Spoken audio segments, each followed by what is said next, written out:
This is one for all the spicy mums for Mother's Day out there. Look at that. This is Masala French Toast, which is Indian spiced French toast made with beautiful Australian eggs. Chop some onion, chop some coriander, chop some chives and chop some chilli. Those are your fresh ingredients. Pop them all to one side. Then we're going to crack 3 beautiful Australian eggs into a bowl and give them a light whisk. Next, we're going to add some coconut milk and all those lovely chopped fresh ingredients. Give that a stir with some spices, cumin, coriander, chilli and salt. And that is our mix for our French toast. I'm using brioche bread because it's Mother's Day.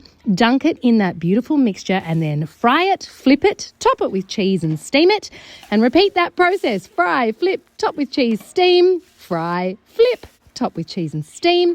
And when they're all ready, you're going to pop those onto a big platter. Now, I hate waste, and that egg mixture is so delicious. So tip the rest of that back into the pan and use it as a base to fry some more eggs for Mum to top those beautiful toasts with.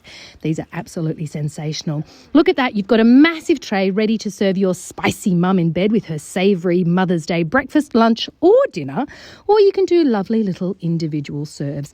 This is truly sensational. It's got the spice from all those beautiful spice mixes in there with the eggs, but it's got the freshness of the herbs in there too. And look at that cheese. Cheesy, delicious, gorgeous. The perfect savoury treat for Mum for Mother's Day breakfast in bed or lunch or dinner. Enjoy!